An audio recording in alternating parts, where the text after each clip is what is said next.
My daughter destroyed all her brother's stuffed animals, and it probably saved our lives. I came home from grocery shopping to find 13-year-old Adrian in the living room, surrounded by the massacred remains of every single one of 2-year-old Bert's beloved toys, cotton stuffing everywhere like snow, fabric torn to shreds scattered across the carpet. Bert was screaming so hard his face was purple while my husband stood over Adrian shouting, "She's lost her mind," pointing at the destruction with a shaking finger. I was watching TV with Bert and she just started ripping apart every toy he owns like a psycho. I dropped the grocery bags and ran to pick up Bert, who was sobbing, trying to piece together his favorite teddy bear. "Adrian, what have you done?" She looked up at me with tears streaming down her face, holding something in her closed fist while my husband grabbed her hard enough to leave marks. "Bert put something shiny in his mouth," she shouted, yanking her hand away from her father. "I asked him where he got it and he pointed at his teddy bear, and when I looked inside I found these." She opened her hand to show a diamond ring, a gold necklace, and several earrings. That's when my husband's face went from angry to a flash of panic. "You had no right to destroy his toys over some costume jewelry," he quickly stammered. "They were hidden inside the teddy bear," Adrian said, looking at me instead of her father, her voice trembling but determined. "Bert could have choked to death, and I saw Dad in here last week with his sewing kit saying he was fixing rips." My husband laughed, but it sounded forced. "I was fixing them because they were falling apart, and that's just cheap jewelry I found at work during my security rounds," he said. I picked up one of the destroyed bears and found a small, neat slit in the back that had been hand-sewn shut. The jewelry inside wasn't cheap, like he said. It was real diamonds catching the light. "You hid jewelry in our baby's toys?" I asked. "I was going to pawn it," my husband said quickly, but his voice was getting higher and sweat was beading on his forehead. "Extra money for the family. You know how tight things have been." The elephant had 3 rings, the rabbit had a bracelet and earrings, the dinosaur had a watch. Every single toy had something metal inside that could have killed Bert if he swallowed it, Adrian said. "You're being dramatic," my husband responded. "I made sure the holes were secure," he then stammered. "Why not just keep them in a drawer?" I asked, staring at jewelry scattered across the floor. "Why hide them in baby toys?" My husband tried to grab the jewelry from the table, but Adrian was faster, scooping it up and backing away toward the wall. "I know why he hid them in the toys," Adrian said. "Give those to me right now," my husband suddenly shot up, moving toward her with his hands outstretched. Adrian ran behind me, pressing against my back. "This necklace has an engraving," Adrian said, her voice shaking as she held up a silver chain that caught the light. "It says, 'To Ruby, love Mom,' on the back." "Who's Ruby?" I asked innocently. My husband's face started turning, and suddenly, I felt the room tilt and had to grab the couch for support. Because Ruby Wilson was the woman from the news. She'd been found dead 3 weeks ago in the park near my husband's office, strangled with her jewelry missing. "How do you have Ruby Wilson's necklace?" I asked, afraid of his response. "I found it," my husband said quickly, his face draining of all color. "I found it at work during my security rounds and forgot to turn it in. Ruby Wilson was killed 3 weeks ago," I said slowly, my voice barely working. "The news said her jewelry was never found. People lose things all the time in the office complex," my husband said, but his hands were shaking now and his eyes kept darting to the door. "It must have fallen off before." "There are 12 pieces of jewelry here," Adrian shouted from behind me, tears streaming down her face and dripping onto the carpet. "Are you saying you just found all of them?" "Stop talking," my husband shouted, lunging for Adrian with his arms outstretched. I pulled her behind me while Bert started crying harder, sensing the danger. "Did you kill Ruby?" I said, the words coming out before I could stop them. His face changed completely, all pretense dropping away. "You don't know what you're talking about," my husband said, but his voice had gone flat and cold like I'd never heard it before. "You're listening to a child who's making up stories." I grabbed both the children, backing away from him as fast as I could. My husband smiled in a way I'd never seen before, and when he spoke, his voice was different, like he'd finally stopped pretending. "You shouldn't have gone through Daddy's things, Adrian," he said. "Now I have no choice." Dan took a step toward us with his hands reaching out for Adrian, and I knew we had seconds before something terrible happened. I screamed as loud as I could while shoving both kids behind me toward the front door, but Adrian twisted away from my grip and ran toward the kitchen. Dan's head snapped toward her movement and he lunged after her while I fumbled for my phone with shaking fingers. Bert clung to my leg sobbing and making it hard to move as I punched 911 and heard the operator's voice come through. I yelled our address between gasps while watching Dan chase Adrian into the kitchen, where she grabbed the biggest knife from the wooden block on the counter. Her small hands shook as she held it out in front of her, and Dan stopped just out of reach with his palms up. "Adrian, Daddy just needs to explain something," he said in that fake, calm voice, but his eyes stayed cold and focused on the knife. I scooped up Bert and ran into the kitchen, putting myself between them while the operator kept asking questions I couldn't focus on.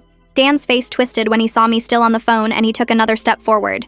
"Hang up, or things will get worse for everyone," he said. The knife shook harder in Adrian's hands as tears ran down her face, and I pressed Bert's head against my shoulder so he wouldn't see what might happen next. That's when we heard pounding on our front door and Tamara's voice yelling that she heard screaming and already called the police. Dan's face went white as the sound of sirens got louder and closer, and he backed away from us slowly with his eyes darting between the door and windows. He turned and bolted for the back door, but his foot caught on one of Bert's destroyed stuffed animals, sending him crashing into the coffee table. The jewelry scattered across the floor caught the light as he scrambled to get back up, and I pulled both kids against the wall. The front door burst open, and 2 police officers rushed in with their guns drawn, yelling for Dan to stay on the ground. He froze halfway up from the floor with his hands visible, while Adrienne dropped the knife and collapsed against me, sobbing so hard she couldn't catch her breath. The officers moved closer, keeping their guns pointed at Dan, while one of them kicked the knife away from us. "He's my husband, and he just threatened to kill us," I managed to say, while Dan glared at us with pure hatred in his eyes. They pulled his arms behind his back and snapped handcuffs on, while he started yelling that we were lying and I was crazy and trying to frame him. One officer radioed for backup and detectives, while the other kept Dan pressed against the floor despite his struggles. I showed them the jewelry scattered everywhere and tried to explain about Ruby Wilson, while Dan kept shouting over me that I was making everything up. More police cars pulled up outside with lights flashing, and soon our house filled with officers who separated us into different rooms for questioning. Adrienne wouldn't let go of my hand as a female officer gently asked her to explain what happened, and she told them everything she saw. She described finding the jewelry in Bert's toys, and how Dan had been using his sewing kit late at night, when he thought everyone was sleeping. The officer wrote everything down while Adrienne's voice got stronger, and she pointed to each destroyed toy, explaining what she found inside. Crime scene techs arrived and started photographing the torn stuffed animals and pieces of jewelry, while putting markers next to each item.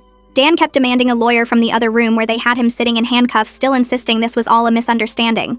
After what felt like hours, a tall man in a gray suit walked in and introduced himself as Detective Quentin Hale from the Homicide Division. He picked up the silver necklace with gloved hands and examined the engraving on the back before nodding to another detective. "This matches the description Ruby Wilson's mother gave us," he said quietly, while carefully placing it in an evidence bag. Dan's shouting got louder when he heard the detective's words, and 2 officers had to hold him down as he tried to stand up from the chair. Detective Hale methodically bagged each piece of jewelry, while asking me detailed questions about when I'd seen Dan with the toys. I told him about Dan's late-night repairs, and his security job at the office complex near where Ruby worked. The detective's face stayed calm, but I saw his jaw tighten when I mentioned Dan had access to the whole building during his overnight shifts. He asked if Dan had been acting strange lately, and I remembered all those overtime shifts that suddenly made sense in a horrible new way. Bert had finally stopped crying, but stayed pressed against my side while the detective examined the neat slits Dan had sewn into each toy. "These cuts are very precise," Detective Hale said, while photographing the stitching patterns on what was left of Bert's teddy bear. Dan's mother, Caroline, started calling my phone over and over, but I couldn't deal with her right now while police were still processing our home as a crime scene. The detective asked if we had somewhere safe to stay tonight since they'd need to search the house more thoroughly for additional evidence. My neighbor Tamara grabbed my arm and told me she had a spare bedroom we could use tonight. The paramedics arrived and started checking Bert's throat with a small light while he screamed and tried to push them away.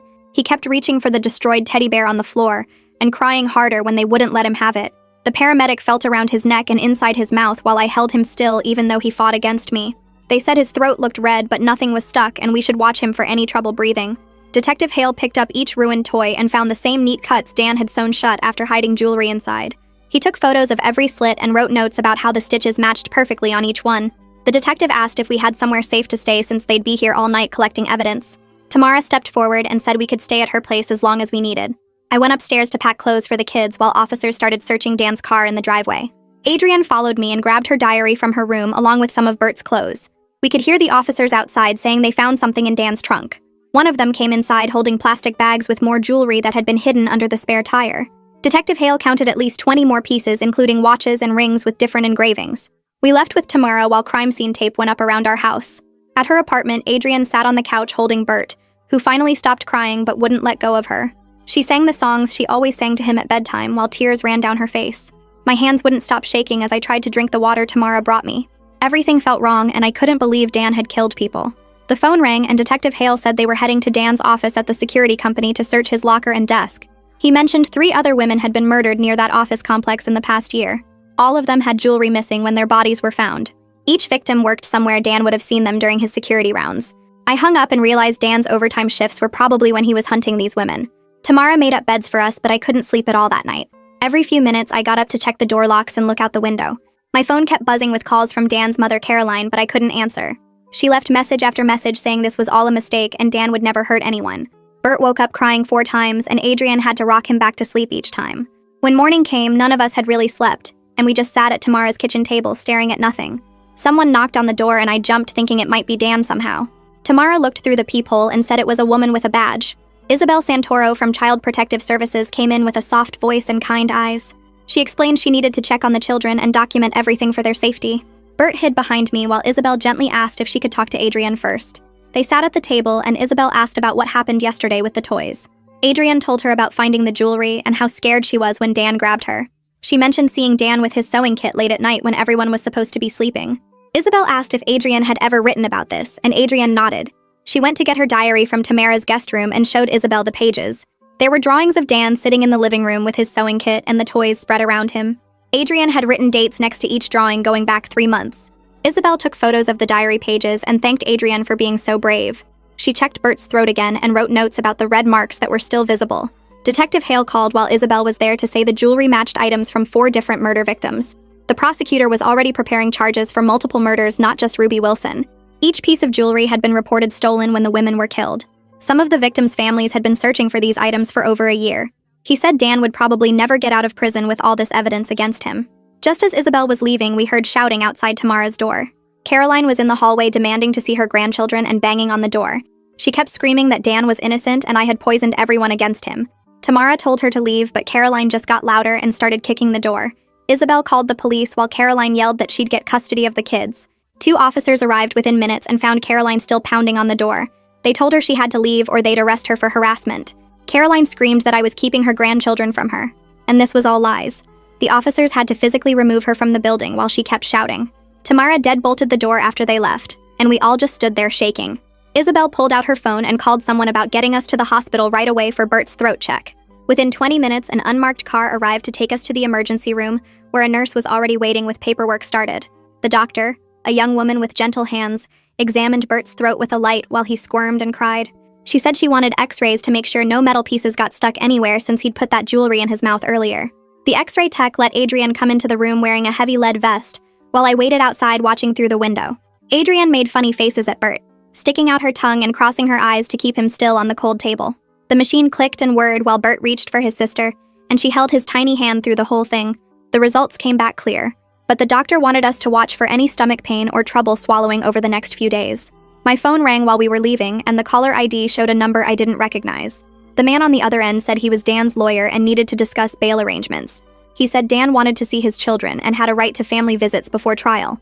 I told him Dan had threatened to kill us all, and the lawyer actually said I was probably overreacting to a stressful situation.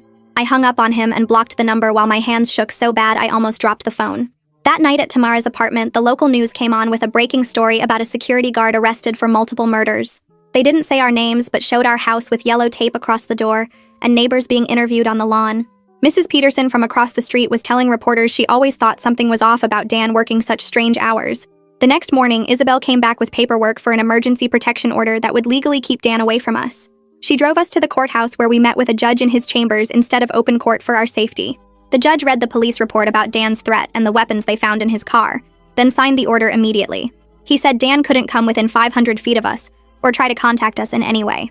Detective Hale called that afternoon asking me to come to the station to look at some photos. He spread out pictures of women on the conference room table, all young and pretty with bright smiles. One worked at the coffee shop Dan went to every morning before work, another at the gym near his office where he had a membership. He asked if I recognized any of them, and I realized I'd seen the coffee shop girl when I'd met Dan for lunch once. She'd been so friendly, remembering his usual order and asking about his family, and now she was dead. That's when it hit me that all of Dan's overtime shifts, all those late nights and weekend hours, weren't really work at all. Every time he came home exhausted saying he'd had to deal with difficult people at the office, he might have been out hunting women. All those detailed stories about problems with security cameras or dealing with trespassers were just lies to cover up where he'd really been. The reporters found Tamara's building within 2 days and started camping outside with cameras and microphones. They knocked on every door asking residents if they knew us, offering money for information about where we were staying. Tamara came back from getting groceries to find 3 reporters in the lobby trying to convince the building manager to let them upstairs. We packed our bags that night and Isabel helped us check into a hotel across town using fake names she'd arranged with the prosecutor's office. The hotel room had 2 beds and a small kitchenette, and Bert wouldn't sleep at all the first night unless Adrian was right next to him. He kept waking up crying and grabbing for her hand, and she'd sing the same lullaby over and over until he calmed down. Detective Hale called the next morning with news that made my stomach turn inside out. They'd found Dan's computer at our house and cracked the encrypted files he'd hidden behind password protection. There were hundreds of photos of women he'd been watching, some taken from far away with a zoom lens, others from security cameras at his work. The worst part was that some of these women were still alive, going about their daily lives with no idea a killer had been stalking them. Police were rushing to warn them while I ran to the hotel bathroom and threw up everything in my stomach. Adrian heard me and came to hold my hair back, and we just sat on the bathroom floor together for an hour without talking. 3 days later, Isabel arranged for Adrian to start seeing a trauma specialist who worked with children who'd witnessed violence. The therapist's office had toys and art supplies, and she told Adrian she could express herself however felt comfortable. Adrian wouldn't talk about that night at all, but she started drawing pictures instead. Dark pictures of teddy bears with monsters hiding inside them, of toys with teeth and claws, of a little boy surrounded by dangerous things. The therapist said this was normal, and might be how Adrian processed what happened for a while. A week after Dan's arrest, the prosecutor assigned to the case asked to meet with me at her office downtown. She was older, with gray hair and sharp eyes that had probably seen too much over the years. She explained Dan was facing 15 counts of murder plus attempted murder of his family, which meant life in prison without parole if convicted. Then she looked at me seriously and said the trial would be brutal, that Dan's lawyer would attack our credibility and try to make us look like liars. She asked if Adrian was strong enough to testify about finding the jewelry and what Dan said that night. I told her yes, Adrian could handle it, even though my hands were shaking under the table. 2 days later, Dan's lawyer started filing papers with the court trying to get all the jewelry thrown out as evidence. He sent copies to the prosecutor claiming I planted everything and coached Adrian to lie because I wanted a divorce and Dan's money.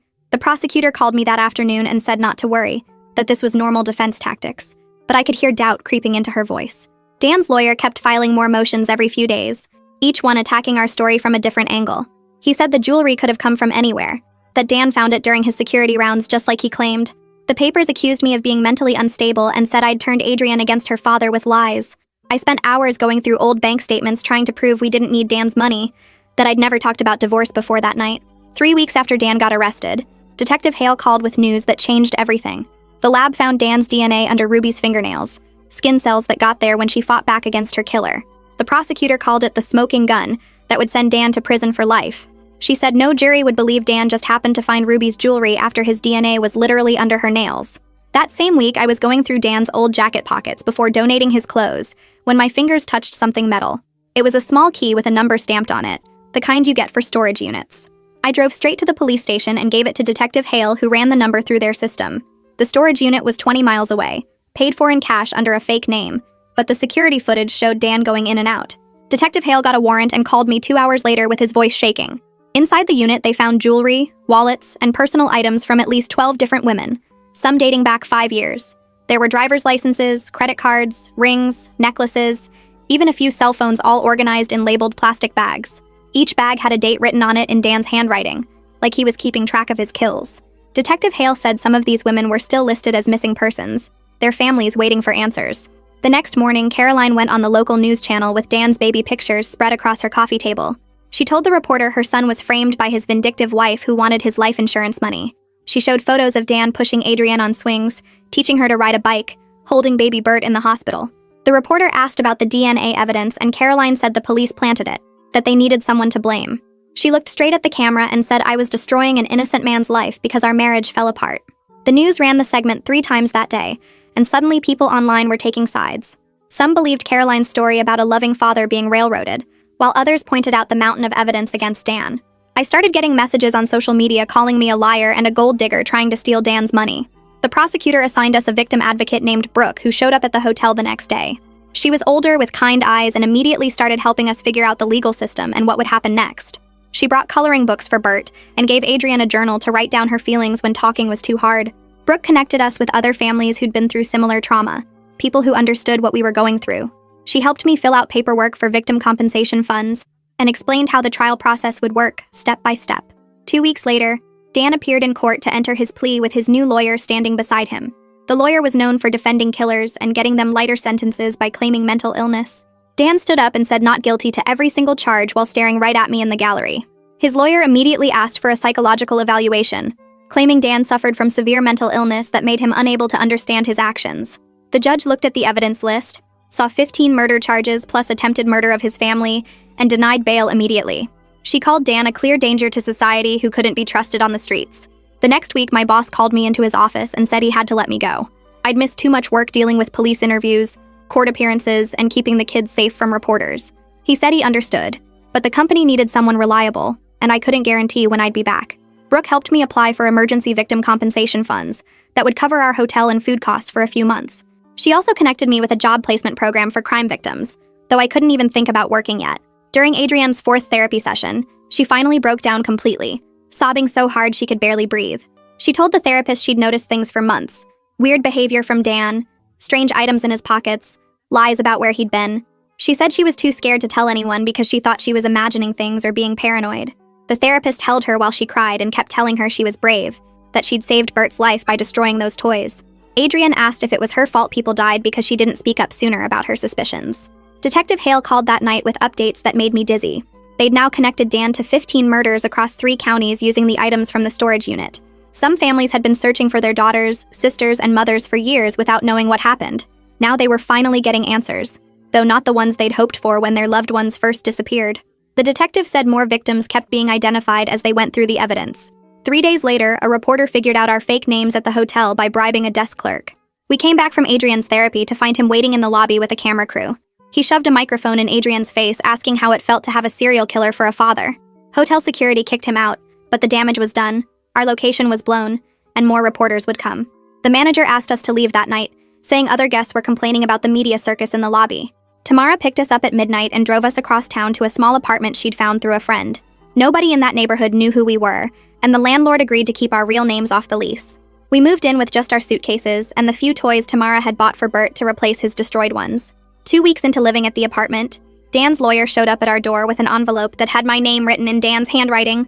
I took it with shaking hands while the lawyer stood there watching, and inside was a 3-page letter where Dan wrote that he forgave me for turning him in and destroying our family. He said he understood I was confused and scared, but that one day I'd realize what a mistake I'd made believing Adrienne's lies over my husband who loved me.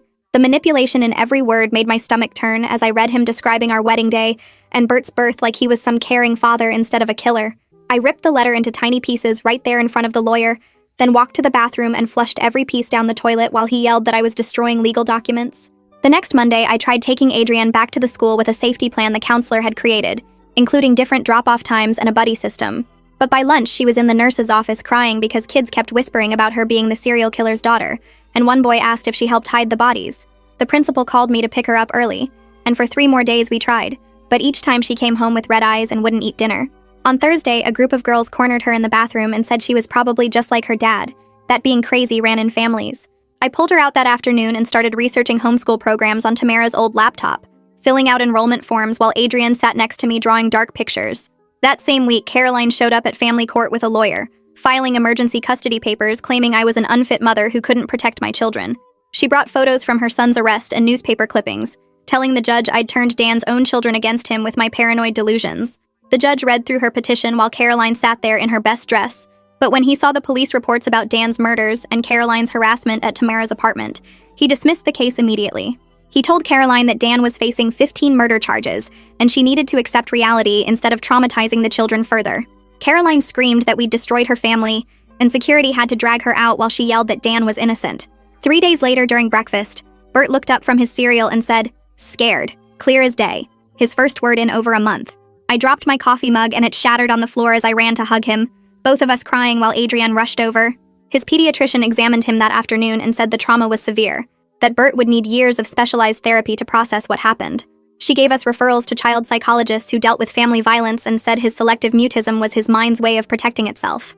The following week, Detective Hale drove me to the courthouse where I had to testify before the grand jury about finding the jewelry and Dan's threat to kill us. I sat in that wood-paneled room with 23 strangers staring at me while I described every detail of that night, from Adrienne destroying the toys to Dan's cold eyes when he said he had no choice. The prosecutor showed them photos of the jewelry and the destroyed toys, then played the 911 call where you could hear Dan threatening us in the background. 2 hours later, they indicted him on 15 counts of first-degree murder, plus 3 counts of attempted murder, for threatening to kill me, Adrienne, and Bert.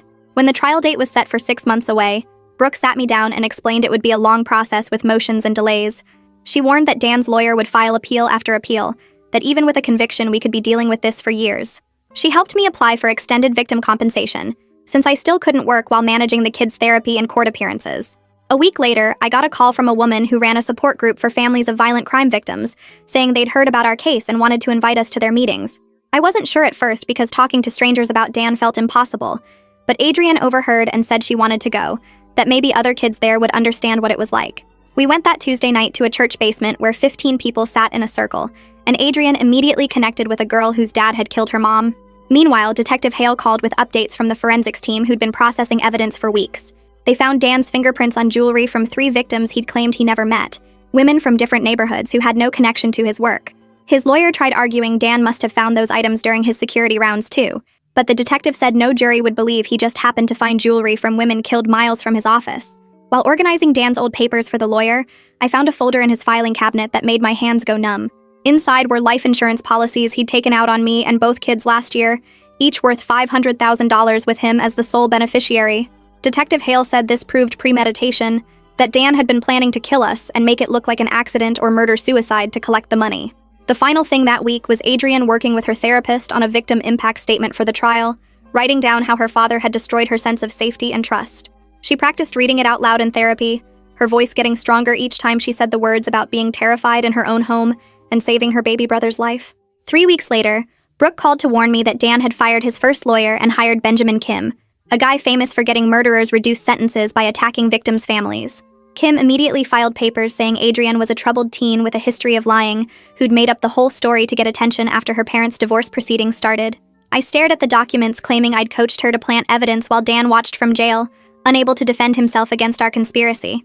The prosecutor assured me this was just a defense tactic, but warned it would get ugly fast.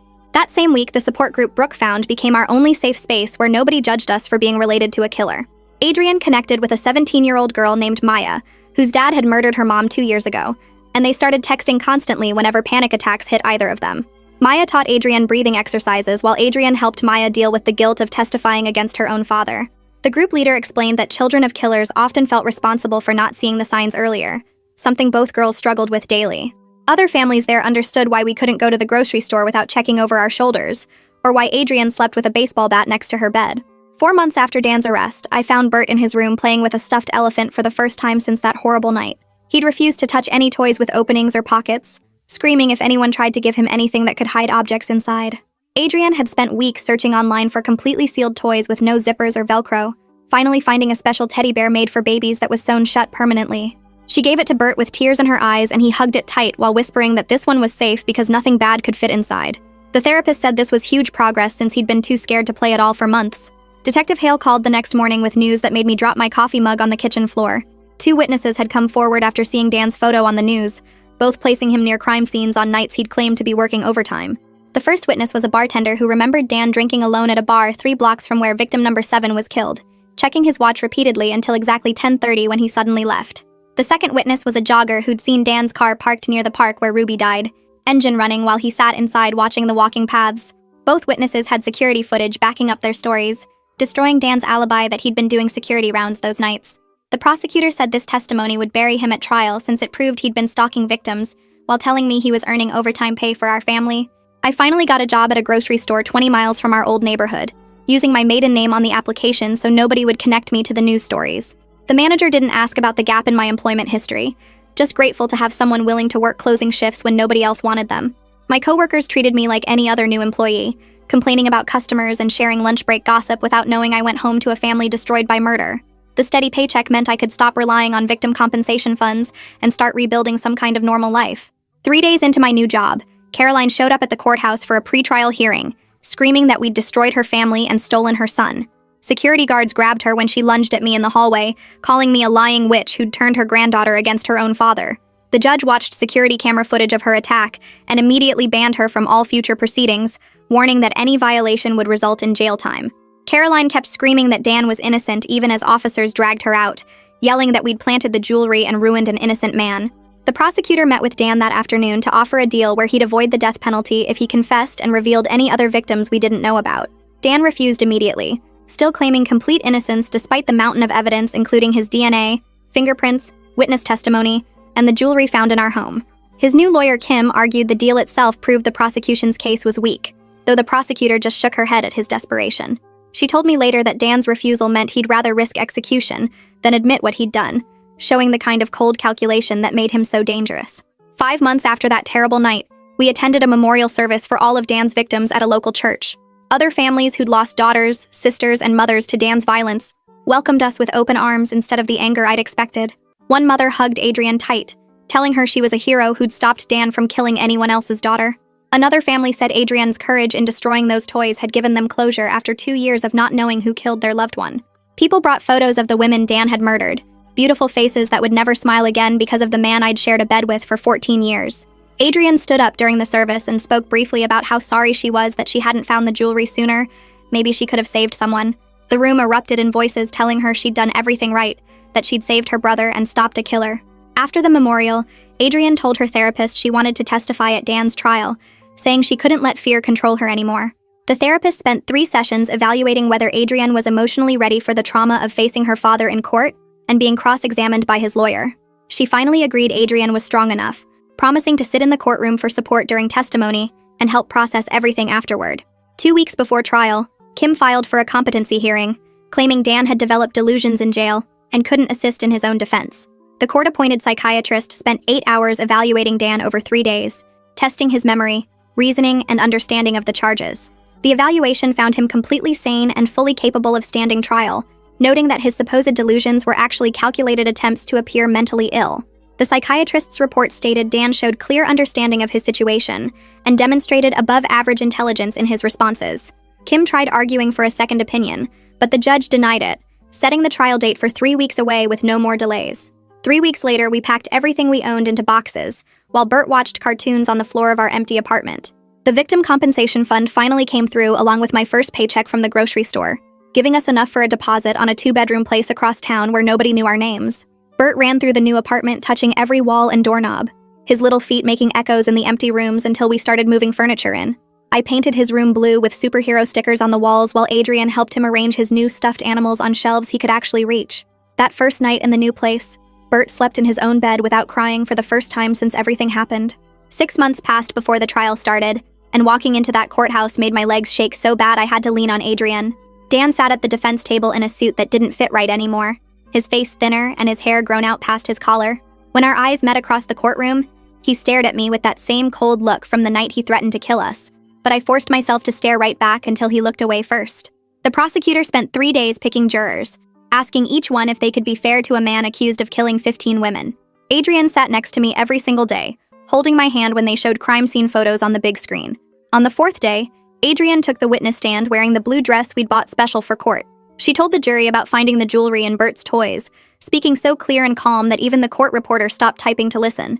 The defense lawyer tried to confuse her, asking the same questions different ways, but she stuck to exactly what happened that night. When she described how Dan lunged at her and said she shouldn't have gone through Daddy's things, 2 jurors started crying. The prosecutor showed the jury each piece of jewelry, and Adrienne identified where she'd found every single one. Against his lawyer's advice, Dan insisted on testifying, claiming the police planted everything to frame him. The prosecutor destroyed him with evidence, showing security footage of him near crime scenes and pulling up his work schedule that proved he'd lied about overtime. Dan started sweating and stammering, changing his story 3 times about how Ruby's necklace ended up in Bert's teddy bear. When the prosecutor asked him to explain the DNA under Ruby's fingernails, Dan's lawyer objected so many times the judge threatened contempt charges. By the time Dan stepped down from the witness stand, even his own lawyer looked like he wanted to be somewhere else. The jury went to deliberate on a Tuesday morning, and we waited in a small room eating vending machine snacks for 3 days. Adrienne did her homework while I paced the hallway, checking my phone every 2 minutes even though the prosecutor promised to call the second they had a verdict. When the call finally came, we rushed back to the courtroom where Dan stood between 2 guards as the judge read guilty on every single count. Adrienne squeezed my hand so hard it hurt, and when I looked at her face, I saw peace there for the first time since that terrible night. 2 weeks later at sentencing, the judge gave Dan life without parole for each murder, making them run one after another so he'd never get out. The judge called him a monster who used his family's trust as cover for his crimes, saying Adrienne's courage saved countless future victims. Dan tried to say something, but the guards dragged him away while he was still talking. A month after the trial ended, we went to one last memorial service for all of Dan's victims at a church downtown. The families hugged Adrienne and thanked her for being brave enough to destroy those toys and stand up to her father. When they asked her to speak, she stood at the microphone for just a minute and said she only did what any big sister would do to protect her baby brother. The whole room stood up clapping while she walked back to her seat, her face red but smiling. 6 months after that horrible night, our new life felt almost normal. Bert laughed at cartoons again and played with his friends at daycare without being scared of grown-ups. Adrienne started an online group for kids whose parents had done terrible things, spending hours every week talking to other teenagers who understood what she'd been through. I finally slept through the night without waking up to check the locks, knowing Dan would die in prison before he could ever hurt us again. Thanks for hanging out and letting me wonder through all these details with you today. Definitely been a bit of a journey. I'll see you around next time. Subscribe for more content like this.